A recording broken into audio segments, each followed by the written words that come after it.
RCR presenta al Foro Penal Venezolano en Aquí se habla libertad, con Alfredo Romero, director ejecutivo del Foro Penal. ¿Dónde están las mujeres de bien? ¿Dónde están esos hombres de fe?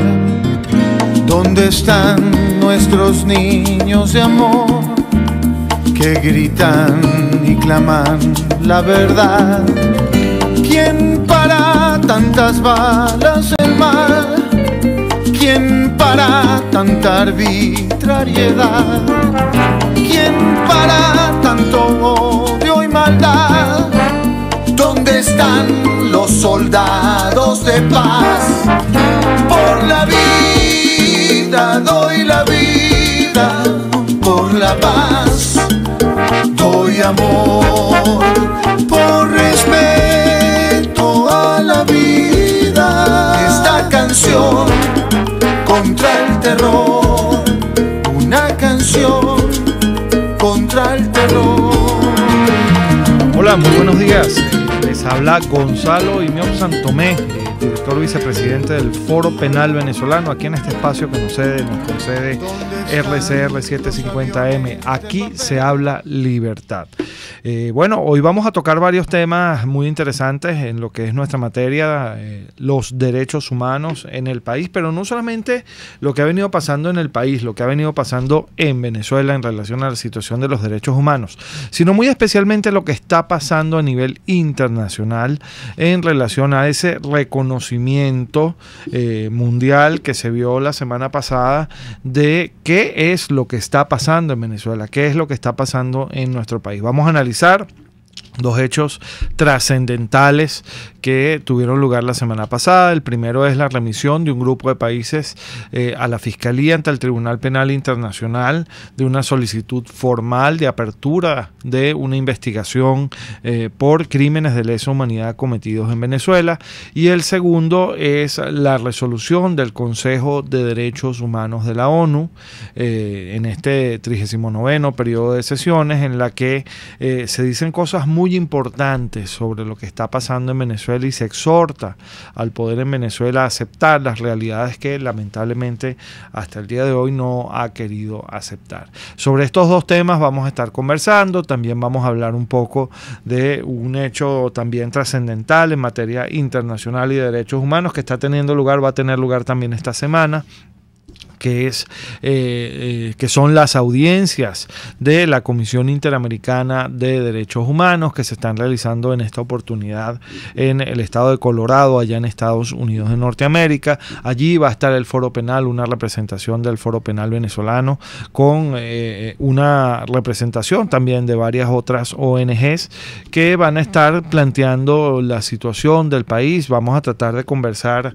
desde aquí hacia allá, hasta Estados Unidos, con Julio Enríquez, coordinador internacional del Foro Penal Venezolano, y también vamos a hablar en relación a casos que nos atañen y que ya están pues directamente aquí con Kerlin Sánchez, para que nos comente un poco cuál es la situación de su familiar detenido en este momento. Les agradezco mucho su sintonía, su atención, en nombre de la Dirección General de la Estación por Jaime Nestares, de la Gerencia de Producción Wilizar Calla, de la producción Kenyer Jaramillo y Juliet Córdoba, y en los controles les agradezco también a nombre de César Arteaga. Bueno, esta temática que vamos a tocar hoy vamos a irla abordando poco a poco. Les recuerdo que pueden comunicarse con nosotros a través del DILO, el número 3456. Pueden mandar un mensaje de texto. Tiene un costo de bolívares fuertes. Bueno, dice aquí bolívares fuertes 1 más básico más IVA. Hay que trasladar eso a bolívares soberanos ahora, ¿no? También pueden comunicarse con nosotros a través de Twitter, @RCR750M, o a través del Twitter del Foro Penal, @Foro Penal. Y también pueden enlazar ya pues conmigo directamente a través de mi Twitter, @Imiop con H y B al final, Imiop Santomé.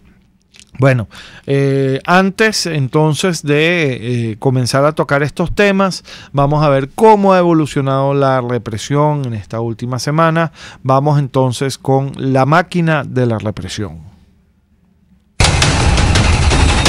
La máquina de la represión. Bueno, ha sido una semana bastante movida en estos temas. Tenemos en este momento en Venezuela a 233 presos políticos. Al día de hoy tenemos esa cifra de presos políticos. 34 son mujeres, 3 son adolescentes, 26 ya son condenados, 2 siguen con boletas de excarcelación, y a estos, por cierto, tenemos que sumarle otra situación de detención claramente arbitraria que se está manifestando al día de hoy. 59 ciudadanos colombianos tienen boletas de excarcelación también y permanecen injustamente detenidos. Tenemos a 70 militares de los 233 presos políticos que tiene registrados el Foro Penal venezolano. Formalmente ya hay 70 militares, y tenemos a 7 que están privados de su libertad, presos por haber admitido los hechos. Desde el 1 de enero de 2014 hasta el 1 de octubre de 2018, en el Foro Penal venezolano hemos registrado 12.481 arrestos por motivos políticos.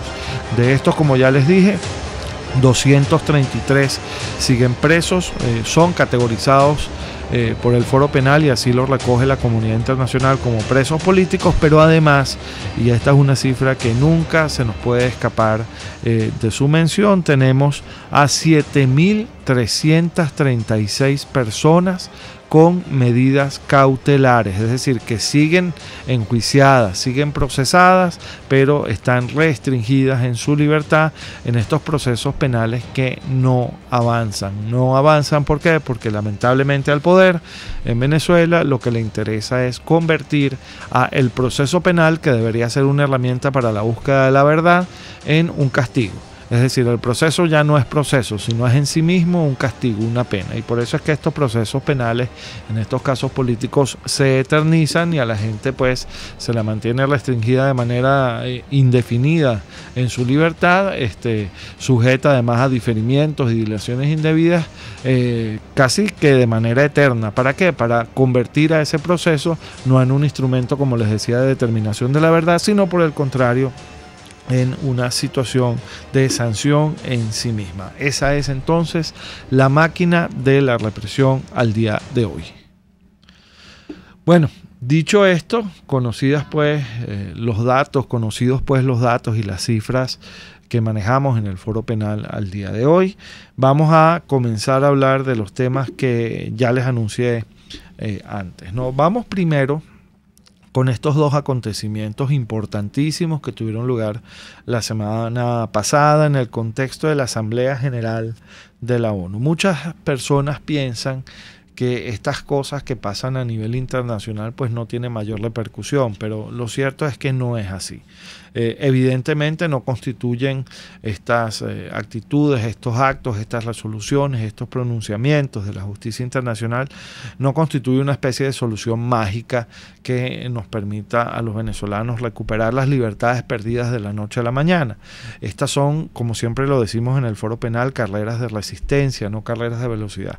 Pero fíjense, las cosas que ocurrieron, los acontecimientos que tuvieron lugar esta semana pasada, hace apenas unos 3-4 años eran absolutamente impensables. Voy a comenzar por comentar, y mis escuchas me van a perdonar si lo hago, pero quiero leerles textualmente algunas de las frases que contiene el informe, la resolución, mejor dicho, del Consejo de Derechos Humanos de la ONU, que se dio en este contexto la semana pasada, que es la primera vez en su historia, esto ya por sí mismo la convierte en una resolución histórica, es la primera vez en su historia que se pronuncia sobre lo que ha pasado en Venezuela, sobre Venezuela. Además se pronunció con una mayoría bastante significativa. Hubo pocos países, son estos países los que siempre muestran estas solidaridades automáticas con el gobierno de Venezuela. Hubo pocos países que verdaderamente se opusieron a ello. Fíjense, una de las cosas que nos dice esta resolución y que destacan de esta resolución es que se reconoce ya desde el punto de vista de la ONU, lo que quiere decir es que se reconoce a nivel mundial que en Venezuela existe una crisis humanitaria compleja. Es decir, el discurso del poder dirigido a negar esta realidad, lamentablemente para el poder no le ha funcionado. Y fíjense que una de las cosas que dice textualmente esta resolución es que cientos de miles, es decir, ya le da carácter masivo y grave a la crisis, cientos de miles de ciudadanos de la República Bolivariana de Venezuela, incluidos hombres, mujeres y niños, se ven obligados a abandonar el país, entre otras cosas, en razón de una crisis política, económica, social y humanitaria que afecta gravemente sus derechos. Fíjense, aquí está muy claramente diciendo el Consejo de Derechos Humanos de la ONU varias cosas. La primera, que la crisis existe, que no es un invento de nosotros los venezolanos, que no es una construcción ilusoria dirigida de alguna manera a causarle daño a un poder legítimamente establecido. No, ese es el discurso oficialista. La ONU está diciendo que en Venezuela existe una crisis de proporciones graves y que afecta a cientos de miles de personas que, en un primer término lo dice, han sido obligadas a salir de nuestras fronteras, a salir de nuestro país, a abandonar nuestra nación, porque sencillamente aquí la crisis les hace la vida absolutamente insostenible.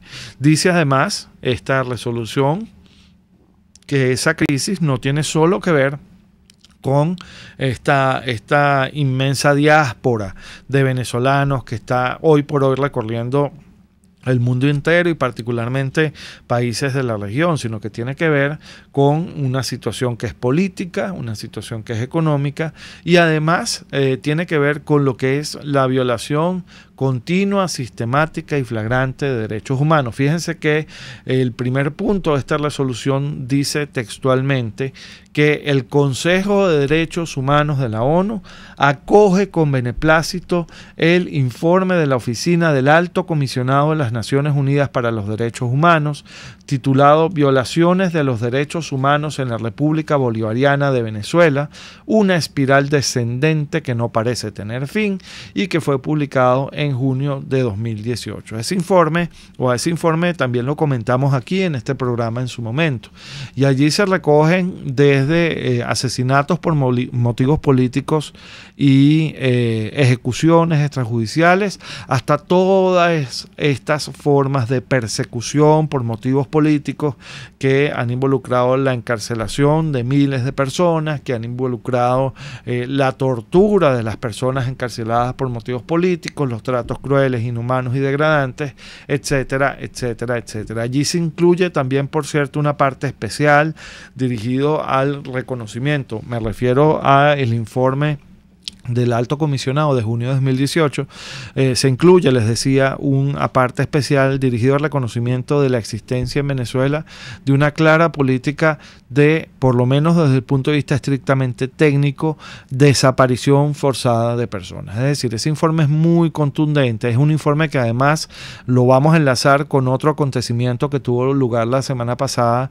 y que tuvo que ver con la iniciativa de varios países de enviar una solicitud a la Fiscalía ante el Tribunal Penal Internacional. Les decía yo que en ese informe también se dice que lo que puede estar pasando en Venezuela es que se estén cometiendo crímenes de lesa humanidad, dado el carácter sistemático y generalizado de las agresiones que se están orquestando, que se están articulando contra una población civil bien definida, que es la población civil que se identifica como opositora o como crítica al poder, ¿no?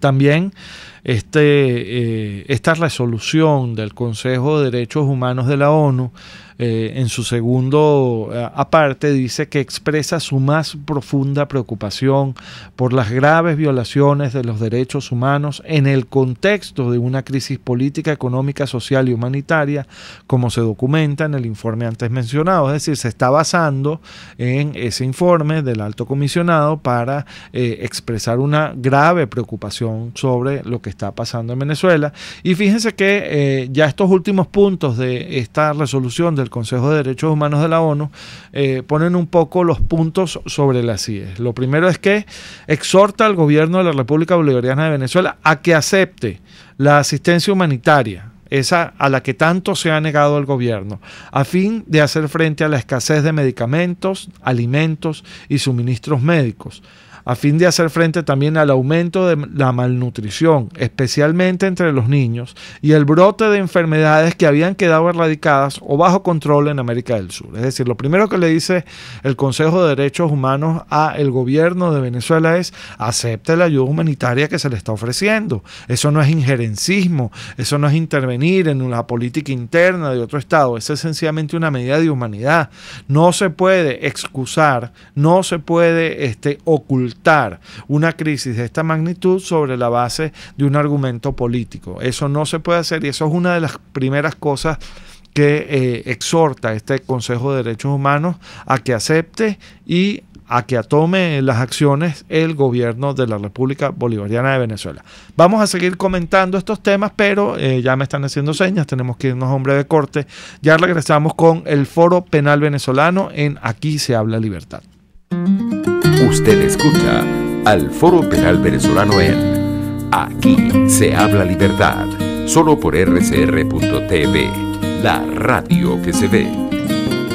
Sintonícenos a través de Periscope, @RCR750, la radio que se ve. Caesport ofrece casilleros gratis en USA. Eso es un buzón virtual donde puedes enviar todas tus compras para su consolidación y reempaque. El envío a los casilleros es gratis. Regístrate por caesport.net, así tus compras las envíes por vía marítima o aérea. Caesport está en todas las redes sociales y en Venezuela infórmate por el 0241-775-5575. Caesport, déjalo todo en nuestras manos. Pluralidad contigo, respeto contigo, responsabilidad contigo, libertad contigo. Estamos contigo y punto. De lunes a viernes a la 1 de la tarde. Contigo, solo por RCR 750 AM. Porque lo bueno une. Les estamos presentando al Foro Penal Venezolano en Aquí se habla libertad.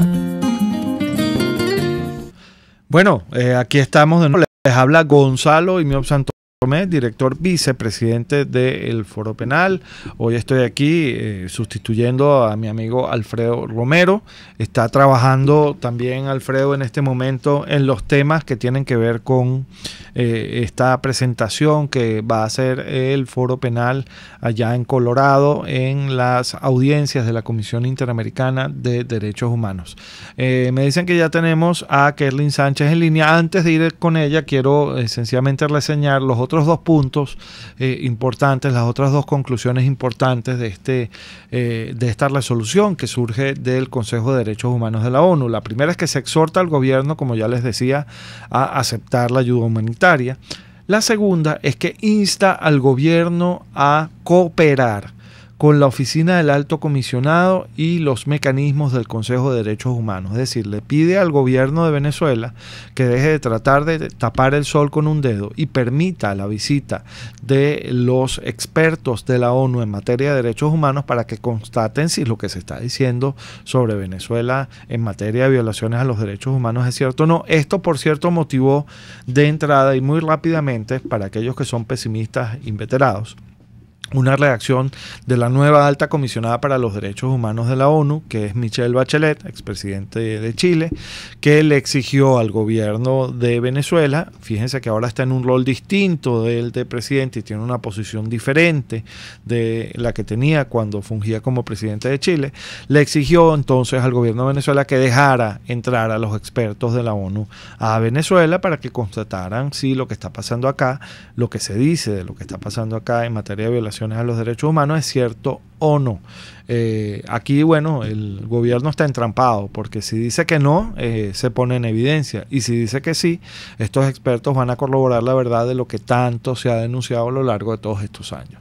Y por último, le solicita a esta misma alta comisionada de los derechos humanos de la ONU para que prepare un informe exhaustivo y por escrito sobre la situación de los derechos humanos en Venezuela, y que actualice pues lo que fue el informe presentado en junio de este año 2018. Bueno, fíjense ustedes qué importante esto. Primero es una resolución histórica, y después hay varias exhortaciones, varias solicitudes, requerimientos muy importantes que se le formulan al gobierno de Venezuela y que están rindiendo resultados inmediatos, porque ya la respuesta de la Oficina del Alto Comisionado para los Derechos Humanos de la ONU no se hizo esperar, y eso ha puesto al gobierno venezolano, como les decía antes, en un 3-2, en una posición bien incómoda. Pero bueno, vamos a seguir después conversando sobre este tema y sobre otros eventos que tuvieron lugar la semana pasada en el contexto de la Asamblea General de la ONU, pero tenemos a Kerlin Sánchez en línea. Hola Kerlin, ¿cómo estás? Muy bien, gracias a Dios, doctor, un placer. Igual para nosotros. Kerlin, imagínate que nuestros oyentes no han oído nada jamás de tu caso y de la situación por la que estás atravesando. Cuéntanos qué pasó. Y junto a otros, él llega, se lo llevan al DGCIN y le dicen que está detenido por un supuesto golpe de Estado que iban a dar unos oficiales. Bueno, en ese momento, pues, a uno le cambia la vida. En ese instante le cambia la vida.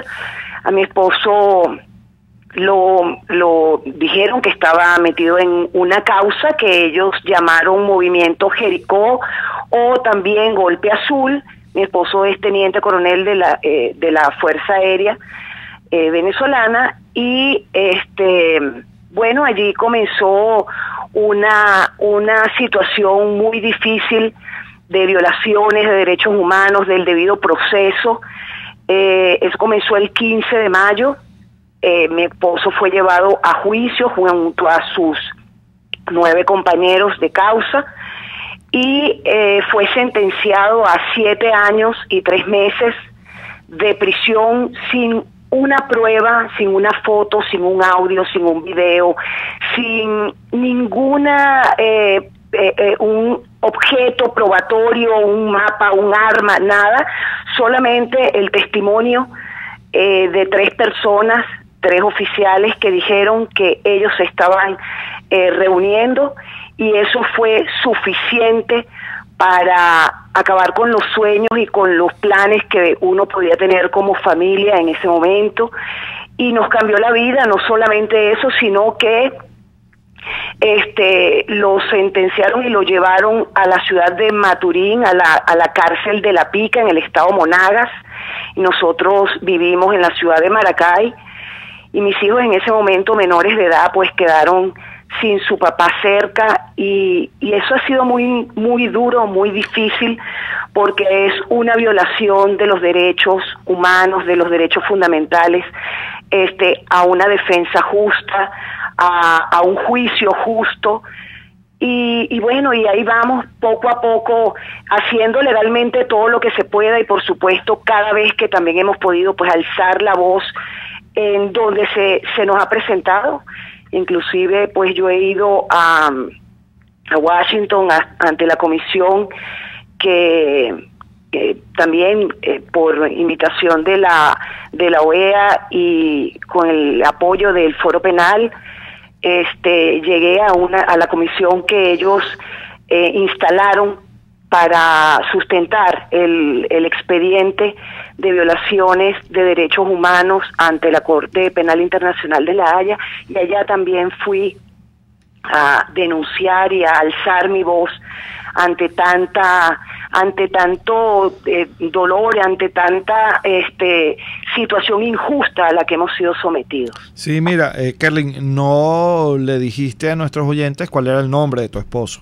Mi esposo es el teniente coronel Ruperto Chiquinquirá Sánchez Casares.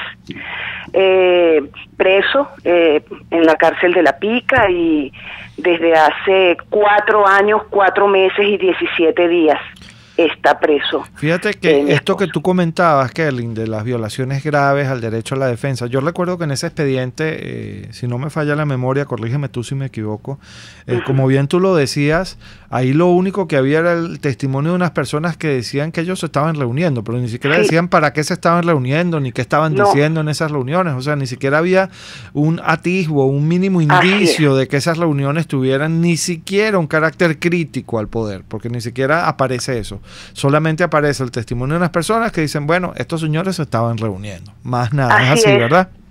Sí, así es, tal cual. Eso no quedó en el juicio, y además ninguno de los 3 oficiales que fue y sirvió como testigo promovido por la Fiscalía, pues ni siquiera pudo describir físicamente a mi esposo presencialmente en esas reuniones. De verdad que uno, cuando estaba en el tiempo de juicio, uno decía, esto se va a caer, porque de verdad que es imposible. Aparte, el testimonio de 3 personas contra 10 y 10 oficiales también honorables con unos expedientes intachables. De verdad que uno decía, no, esto no va a poder ser. Pero fue, doctor. Claro, fue porque es importante que entendamos que el caso de Ruperto se encuadra dentro de lo que es una prisión por motivos políticos. ¿Por qué? Porque su caso, sin ningún tipo de base jurídica sólida, sirve al gobierno para sustentar una historia, sirve al gobierno para sustentar una narrativa según la cual había una gente dentro del mundo militar que le quería dar un golpe de Estado. Al gobierno lo único que le interesaba era sustentar eso. Y más allá de eso, no hay ninguna evidencia de que estos oficiales estuviesen incursos en esto. Por eso es que están categorizados por el Foro Penal como presos políticos. Porque además, y esto es bien importante, y se lo digo a la gente del gobierno que nos escucha, porque muchas veces confunden un poco cómo es que actúa, cómo es que se mueve el Foro Penal. Estas personas, o a estas personas, no se les demostró, ni siquiera se les señaló de ningún tipo de violencia. El Foro Penal no se involucra con gente que utiliza la violencia para hacer valer sus ideas. Y en estas personas que fueron injustamente condenadas, la violencia está completamente ausente. Es más, ni siquiera se les señaló de eso, sino que sencillamente se les señaló de haber estado reunidos. Es decir, señor, señora, imagínese que usted está en su casa ahorita reunido con unos amigos, bueno, y el gobierno dice, no, es que eso es un delito, y usted está conspirando. Doctor, y disculpe, usted lo ha dicho muy bien. Fíjese que el delito por el que ellos están presos se llama instigación a la rebelión, e inclusive esos 3 oficiales que sirvieron de testigos, la Fiscalía promovió 92 testigos, a nosotros no nos permitieron ninguno. La Fiscalía llevó 93 testigos, y todos, doctor, todos dijeron no haber sido instigados por ninguno de los oficiales, no solamente por mi esposo Ruperto Sánchez, sino por ninguno de los otros oficiales. Y lo sentenciaron de igual forma. O sea, una cosa que era increíble. Nosotros decíamos, era como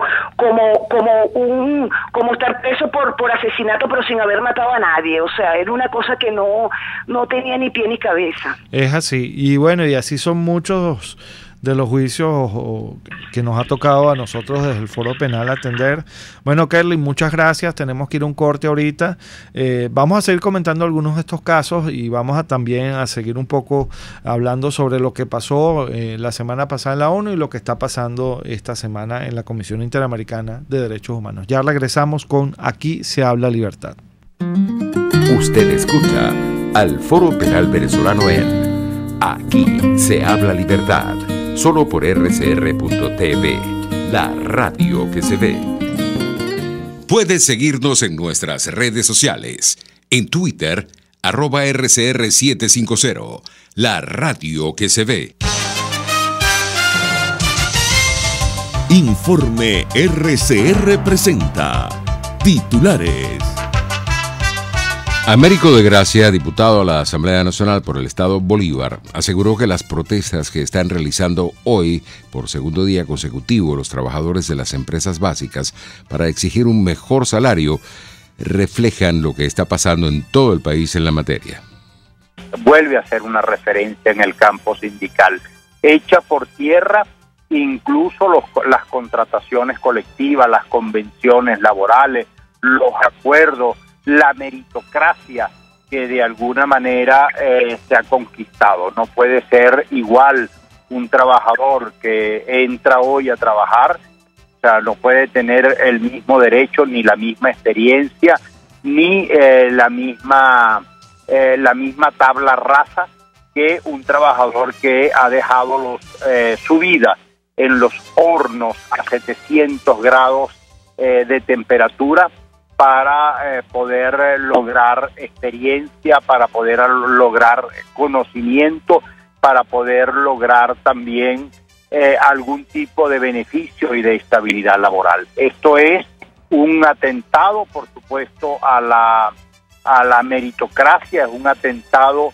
a la libertad sindical, es un atentado a la contratación colectiva y lo prácticamente ridículo es, y si no fuese por lo trágico que esto representa, es un contrasentido que quien se supone firma este decreto es quien se dice y se autoproclama y se autoseñala como el presidente obrero. Educadores del Estado Mérida marchan este martes para defender la contratación colectiva. Áreas nubladas acompañadas de precipitaciones se esperan en las próximas horas en gran parte del país. Más allá de nuestras fronteras, a 1.234 aumentó la cifra de fallecidos por terremoto y tsunami en Indonesia. Y en los deportes, en la Liga de Campeones, sin Gareth Bale, Marcelo y la del internacional español Isco Alarcón, el Real Madrid regresa a Rusia 6 años después para enfrentar a CSKA de Moscú. En las Grandes Ligas, el lanzador japonés de los angelinos, Shohei Ohtani, salió con éxito de la cirugía Tommy John a la que fue sometido en su codo derecho. 11:34.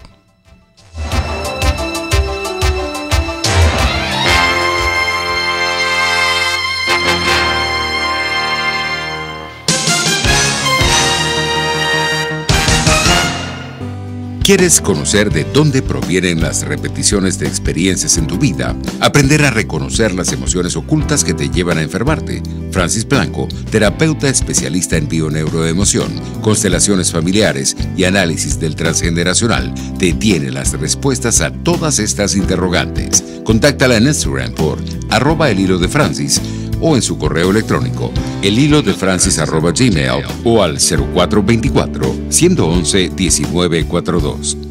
RCR 750 AM, porque lo bueno une. Les estamos presentando al Foro Penal Venezolano en Aquí se habla libertad.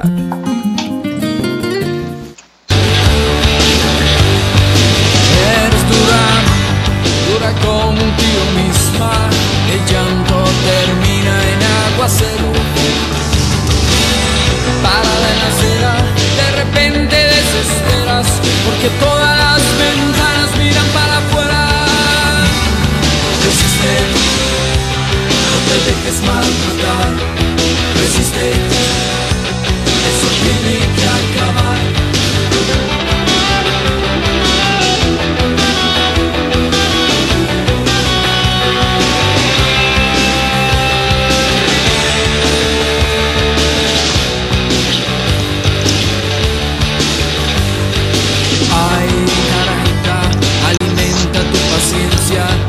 Sientas que te invade la nostalgia. Tu intento de ayuda esta noche empapada de magia, pero has hecho una barrera para que no pueda alcanzarte. Resiste, no te dejes maltratar. Resiste, en algún momento esto tiene que acabar. Bueno, escuchamos para el día de hoy la canción Resiste de Sentimiento Muerto, Y es una canción que elegimos hoy porque fíjense que ahí lo que dice es que hay que aguantar, es que hay que tomar en cuenta que estas carreras que se iniciaron ya hace tantos años por la reivindicación de los derechos de los derechos humanos en Venezuela son carreras de aguante, siempre lo decimos, de resistencia, de paciencia, y el mensaje de esa canción es aguanta, aunque lo veas todo oscuro, aunque a veces creas que no hay posibilidades de salir de esta tragedia que estamos viviendo. Eso no es así. Y fíjense que todo lo que ha pasado, particularmente lo que ha venido pasando en la ONU y en los organismos internacionales desde hace ya bastante tiempo, pero muy especialmente la semana pasada, corroboran que al final del túnel sí hay luces, y hay luces que pueden llevar a resultados bien concretos. Pero bueno, antes de seguir analizando estos temas, vamos a aprovechar que tenemos ya al coordinador internacional del Foro Penal, Julio Enríquez, que está en este momento ya, entiendo que está ya en Colorado, para comenzar pues el trabajo del foro allá en las audiencias de la Comisión Interamericana de Derechos Humanos. Julio, ¿estás allí?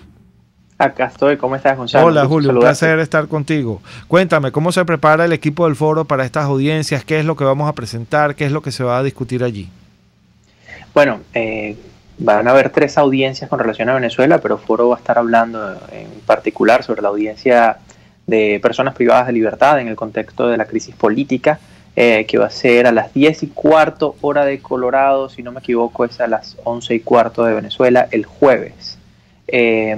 Vamos a estar hablando sobre una serie de tendencias que han cambiado un poco sobre los patrones de persecución por parte del gobierno, algunas cosas en las que se han enfocado más, porque venimos desde hace mucho tiempo explicando cómo el efecto puerta giratoria y los patrones de persecución y los grupos de distintos perfiles de las personas que ellos persiguen, eso lo venimos explicando, pero hay algunos cambios que hemos estado notando y que, bueno, con toda la data que tenemos en Foro Penal, hemos podido analizar y hemos podido entender cuáles son estos cambios más recientes, ¿no? Y eso es un poco lo que vamos a hablar. Está bien, Julio, cuéntanos más o menos, nosotros los hemos conversado aquí ya con nuestra audiencia, pero más o menos en términos generales, ¿cuáles son los cambios más destacados que tú has visto en cómo se mueve ahorita la máquina de represión aquí en Venezuela?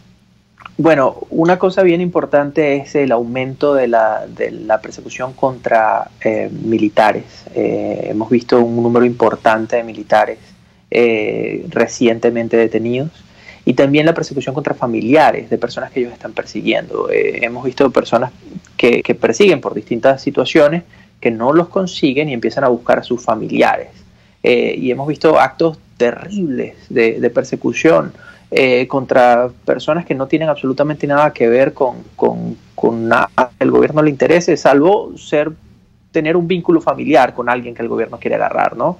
Esos 2 cambios son bien, bueno, ese en particular, el de los familiares, sí, es terrorífico, ¿no? Sí, no, de personas que solamente que han cometido el pecado de estar relacionadas desde el punto de vista de amistad o familiar con ciudadanos que están siendo solicitados, incluso ciudadanos que están siendo solicitados también de manera injusta, porque no están incursos en la comisión de ningún delito. Se me viene a la mente, Julio, corrígeme si me equivoco, el caso de Ariana Granadillo. Ese era un caso paradigmático en esto, que estuvo presa, esta muchacha que es médico, estuvo presa porque sencillamente se le vinculó familiarmente con una persona que está solicitada desde el punto de vista judicial, porque está supuestamente involucrada en una situación conspirativa.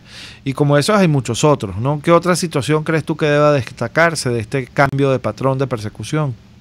Bueno, hay varias cosas. Una que desaparecen a las personas, ¿no? Las detienen. Sí. El caso de Ariana Granadillo es espeluznante. Es una chica de 21 años, una estudiante de medicina, que la desaparecieron primero. No se sabía dónde estaba, eventualmente aparece, luego la vuelven a detener, la desaparecen. Hay casos de abuso sexual en esta situación, es una situación terrible, pero tenemos otros casos como el de Marulanda, por ejemplo, sí, como Manuel Marulanda, donde también, y esta es otra de las cuestiones que está ocurriendo, los desaparecen, primero los detienen y luego nadie sabe dónde están, los familiares no se enteran dónde están estas personas, pasan días, semanas, a veces hasta meses, y no saben dónde están, no saben si están en el DGCIN de Boleíta, no saben si están en el SEBIN, no saben si están en alguno de los centros de detención, y eventualmente, después de un montón de meses, la persona aparece, y por supuesto también las torturas que estamos viendo y que estamos evidenciando. Wow, es bastante fuerte. Los patrones de tortura pues se han intensificado. Sí, es importante que nuestros oyentes comprendan que cuando hablamos de desaparición hablamos del concepto técnico de lo que es la desaparición forzada. Básicamente, ¿qué es una desaparición forzada?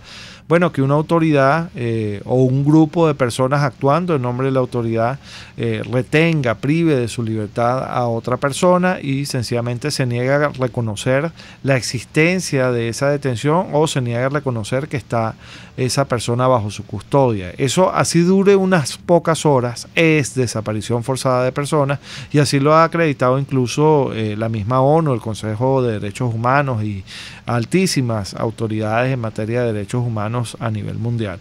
El hecho de que a una persona la detengan y la persona que se la llevó no te diga si la tiene o no, no te diga dónde está recluida, no le permita comunicarse con sus familiares, y ustedes oyentes saben que eso es algo que pasa lamentablemente de manera sistemática en los casos políticos particularmente.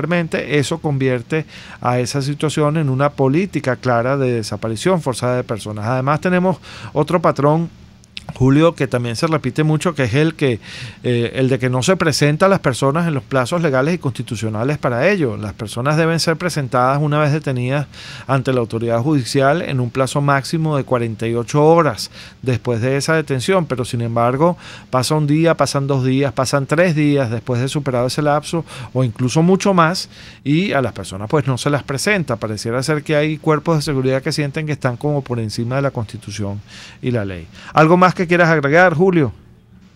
Bueno, que también seguimos viendo el uso de la justicia militar para atacar a civiles. Eso lo seguimos, sigue un patrón allí que ya había iniciado hace algún tiempo.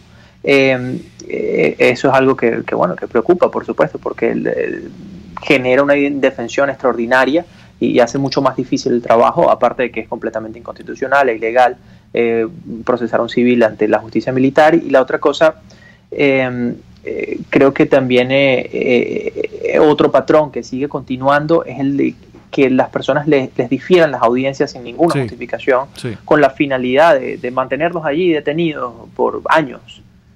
Y ese es otro patrón que continuamos viendo. Sí, convertir, como lo decíamos antes, Julio, de que entraras al aire, convertir al proceso en sanción, convertir al proceso en un castigo en sí mismo, ¿no? Lo cual es muy grave, porque el proceso no es eso, el proceso es una herramienta para la determinación de la verdad, no es un castigo.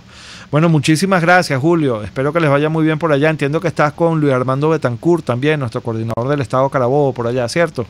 Es correcto, Luis Armando y yo vamos a estar hablando en nombre del Foro Penal en Colorado y bueno, muchísimas gracias por la conexión y estamos en contacto. Sí, señor. Bueno, esas audiencias, por cierto, a nuestros oyentes son públicas, se pueden ver, se pueden escuchar, están todas en la página de la Comisión Interamericana de Derechos Humanos. Quien esté interesado en escuchar tanto lo que va a decir la sociedad civil, representada en este caso por el Foro Penal y otras ONG, como el mismo Estado venezolano que va a estar allí representado, pues puede perfectamente este jueves en la mañana conectarse a la página web de la Comisión Interamericana de Derechos Humanos y ahí escuchar y ver qué es lo que se dice, qué es lo que se alega en esas audiencias. Fíjense esto que comentaba Julio, esta indefensión, ¿no?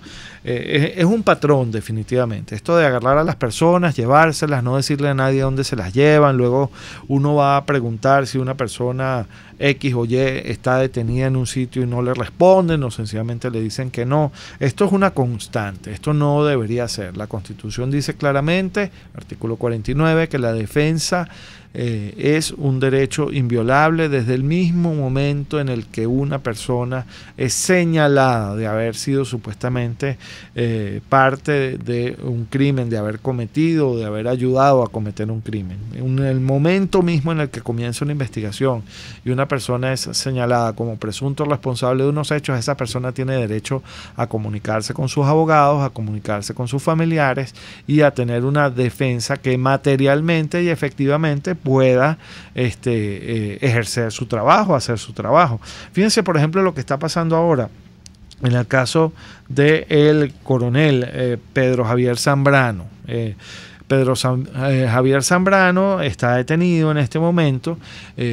Culminaron pues los 45 días que tenía el Ministerio Público para consignar su acto conclusivo, y se consignó su acto conclusivo, que es una acusación. Ahora bien, el expediente tiene mes y medio, el expediente no puede ser revisado, tiene mes y medio que no puede ser revisado porque el tribunal no da despacho. El tribunal solamente habilitó para recibir los actos conclusivos y punto. ¿Qué quiere decir esto? Que la defensa no puede leer la acusación. La defensa no sabe por qué se acusó a el señor Pedro Javier Zambrano y no puede, en consecuencia, preparar la defensa técnica, preparar los argumentos de defensa.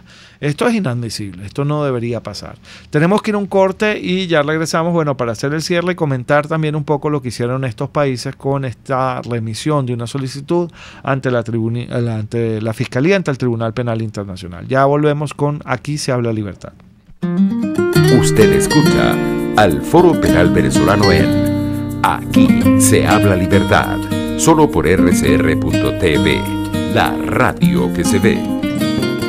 Puede seguir nuestra programación a través de rcr.tv, la radio que se ve. Si te gusta la buena mesa y quieres una comida especial, entonces acércate al restaurante Lon Lon, donde puedes disfrutar excelentes platos de carnes, sopas, pescados, mariscos, arroces, pastas, ensaladas, hamburguesas y mucho más. Todo en un excelente ambiente familiar con atención esmerada y capacidad máxima de 80 personas cómodamente. Acércate y compruébalo en la urbanización Santa Mónica, Avenida Teresa de la Parra, calle Rufino Blanco Fombona, pasando al centro comercial a la derecha. Bar Restaurant Lon Lon, poquito, pero sabroso, Los temas de actualidad más relevantes son expuestos a la luz de La Linterna. Diego Bautista Urbanica le invita a formar parte de este ameno espacio de charla y análisis con una buena taza de café y al son de buena música.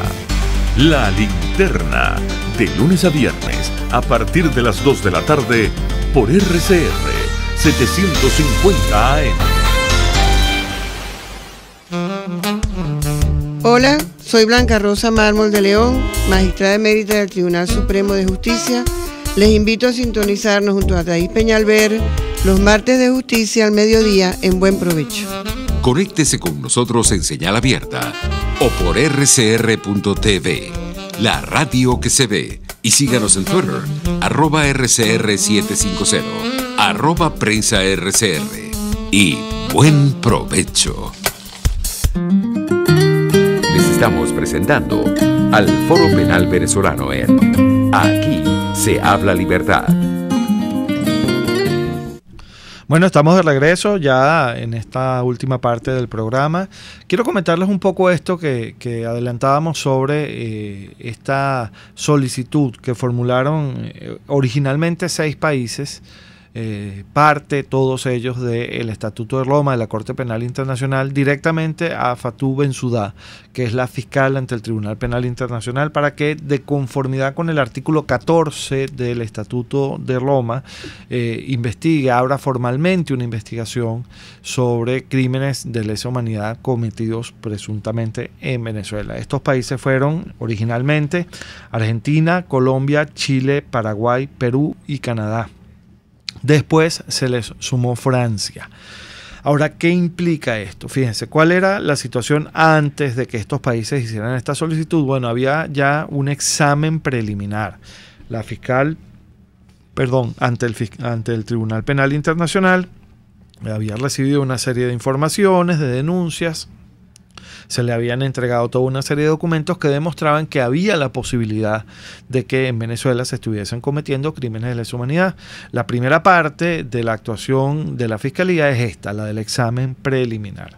Después de esto, más allá de unas informaciones que se han venido consignando, estos países decidieron dar ese paso adelante y como estados parte del Estatuto de Roma le solicitan ya a la fiscal que vaya un poquito más allá, que salga del examen preliminar y abra directamente la investigación. ¿Qué implica esto? Bueno, la fiscal ya respondió en una primera instancia que el examen preliminar va a seguir en los mismos términos en los que más o menos se ha manejado hasta ahora.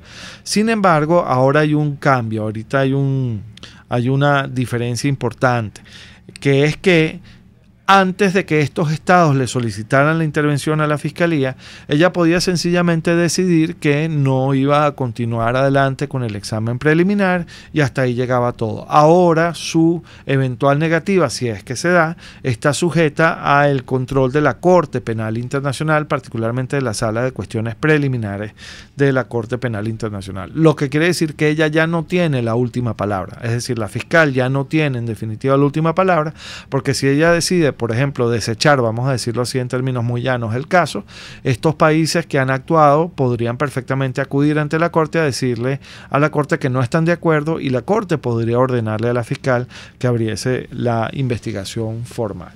Eso es lo primero que pasa. Lo segundo que pasa acá, y esto es importante que lo tengamos en cuenta, es que esto no va a ser un proceso inmediato. Estas investigaciones, el examen preliminar y la investigación formal que se abra, si es que eso ocurre, pueden perfectamente durar mucho tiempo, durar años. Es decir, aquellos que están soñando ya con ver a algunas personas ya con un traje de reclusos y presas por la justicia internacional, pues todavía van a tener que esperar, porque esto todavía no se va a dar, va a tardar un poco.